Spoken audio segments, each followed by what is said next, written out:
So in this segment, I just want to discuss the ICJ ruling regarding the Israel-Hamas conflict, some of the takes on it, and then also discuss the multiple different countries deciding to defund part of the UN, which deals with the refugee crisis in and around, helps Palestinians. So let's have a look. Let's have a listen to some of the takes on the ICJ ruling first.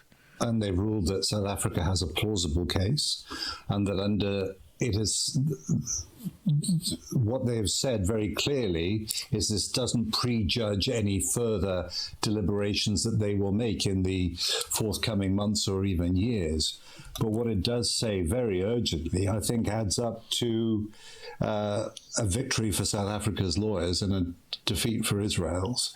Yeah. And obviously, the Israeli lawyers wanting the court case to be struck out completely, which has not happened. The ICJ will continue with this court case, effectively, as he explained there, just saying that their judgment in the end might be different to what they have judged currently in the preliminary kind of rounds. But this is good news for South Africa, and I think good news for Palestine overall. In that she said very strongly, and that she gave the voting figures as well, that provisional measures, which Israel was hoping would be thrown out by the court, are operative, are important, and they include taking measures to prevent the commission of all acts, including killing members of the group, causing bodily, meaning the Palestinians, causing bodily and mental harm, physical destruction, preventing births.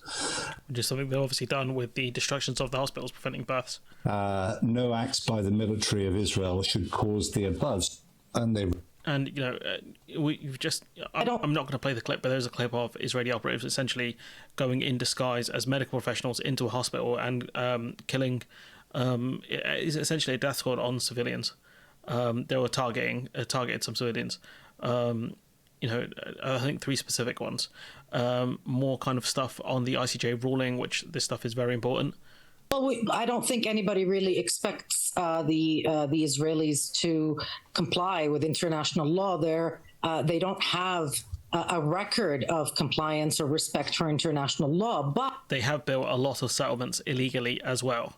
And the UN can't do anything because the Security Council is deadlocked on this. The USA and I think the US keep vetoing resolutions that would deal with the illegal settlements. And the United Nations Security Council is the only bit of the UN that really has any teeth.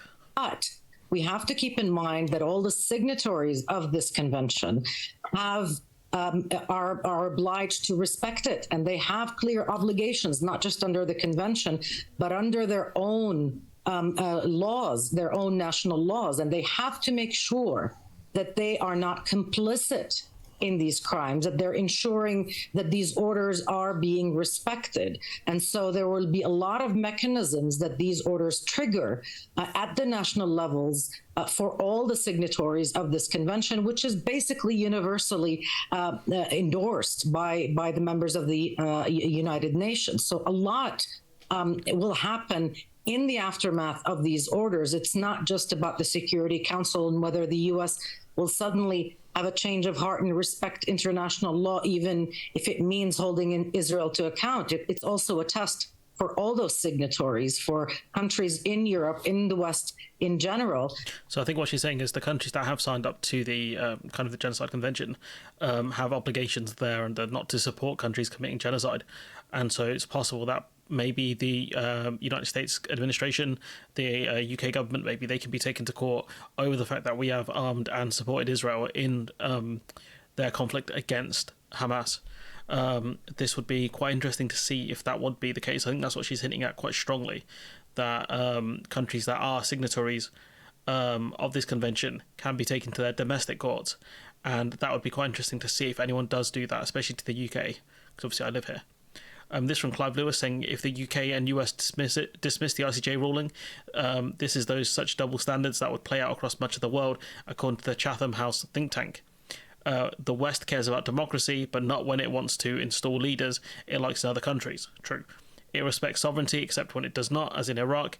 It argues for self-determination in Taiwan, but not in Catalonia. It supports human rights, but not in countries from which it needs oil. It defends human rights, except when it's too difficult, as in Afghanistan. These accusations, if unanswered, give those countries that want to undermine the West a weapon, even if their own hypocrisy is luminous. In this context, dismissal of the ICJ would compound the problem. And, if it's the case that the UK do ignore the ICJ rulings, then the whole international order is just pointless. We've seen that for a while, where bigger countries just constantly get away with breaking international law.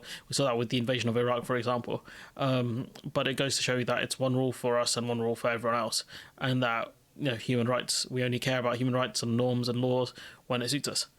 And so, like I said, I do wonder if the UK could be taken to court over our support in the conflict. And when we look at we'll talk about the Tories in a sec, but when we look at when the politicians are asked what is and what isn't a war crime, it's kind of embarrassing that on one conflict they give one answer, and another conflict they give another answer. It's inconsistent. I don't think is wise, and this is, we're always being asked to do this, is for politicians to sit looking at clips on social media or on programmes and forming instant judgments about whether it's a breach of this law or that. That doesn't seem to be wise. But is Vladimir Putin a war criminal? Yes. Yes. What I've seen already amounts to war crimes, particularly the awful attacks on civilians. It just shows you there's a double standard here, and it's very ugly. The UK is one of the countries that has suspended funding to the UNRWA, and so this is one of the I think he works for them, talking about the how stupid this is. A bit like suspending funding to the NHS because Lucy Letby killed some babies. I mean, the UK suspends funding, follows the US, Canada, Australia, several more countries. Is this action proportionate, do you think? I think it is wholly disproportionate, and I think it's punitive. It will punish, like many financial sanctions do. And kind of this decision follows the ICJ ruling as well, which is a bit suspicious. The poorest and the most disadvantaged. There are 1 million people tonight, women, children, the elderly, the wounded, the sick, babies, the dying. They're the ones who urgently need UNRWA's humanitarian assistance tonight. What has Rishi Sunak and his government done? They've cut aid to those people at a time when he says he wants regional stability. UNRWA... Briefly, what does this mean on the ground in Gaza?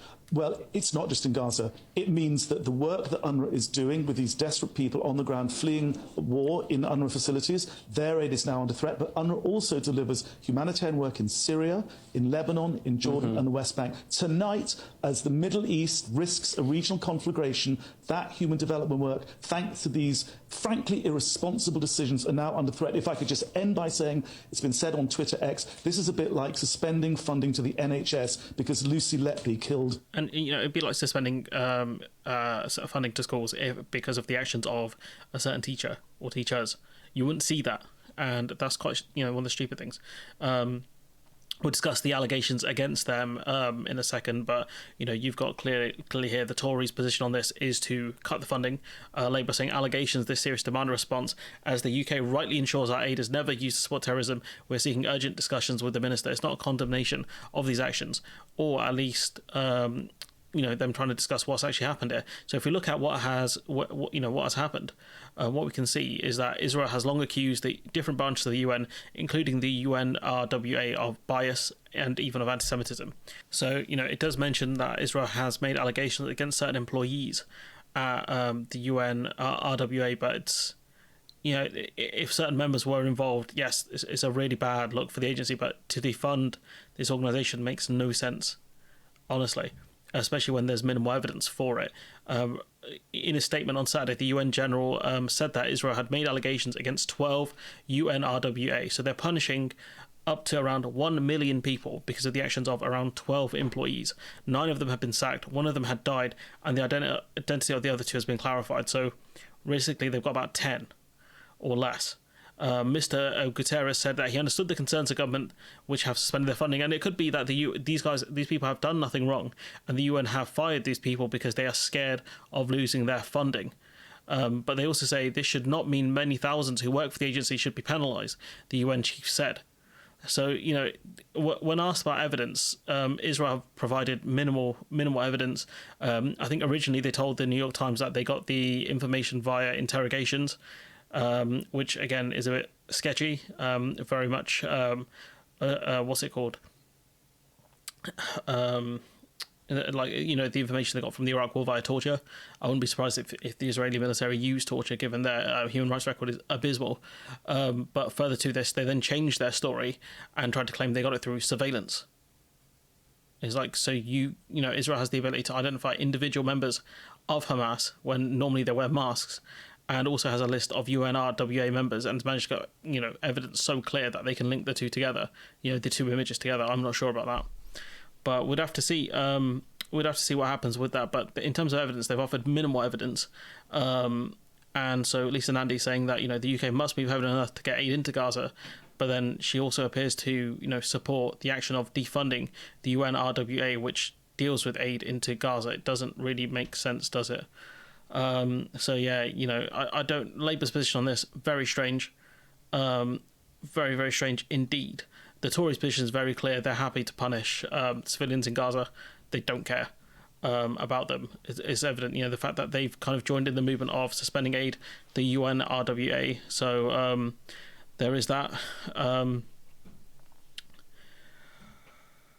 But yeah, investigations have been launched. You know, she says here later, withdrawing funding is tantamount to collective punishment of Palestinian civilians. This is Sangeeta saying that withdrawing funding is tantamount to collective punishment of Palestinian civilians. Will Labour make a statement to that effect in Parliament, when it looks clear that Lisa Nandy supports the actions of the government? You know, allegations to serious demand a response. You know, based on the way she's worded it, it does look like she is very much supporting cutting of aid. You know, you can kind of try and read in between the lines a bit here, but it's stupid from Labour, honestly. Stupid from the Tories to do this, but again, you know, are we surprised by the actions of a bunch of heartless monsters? I'm not, you know. But anyways, I'm gonna leave it there. Let me know what you think in the comments below. Like, comment, share, subscribe, support the channel on Patreon if you can, and hopefully I'll see you in the next one.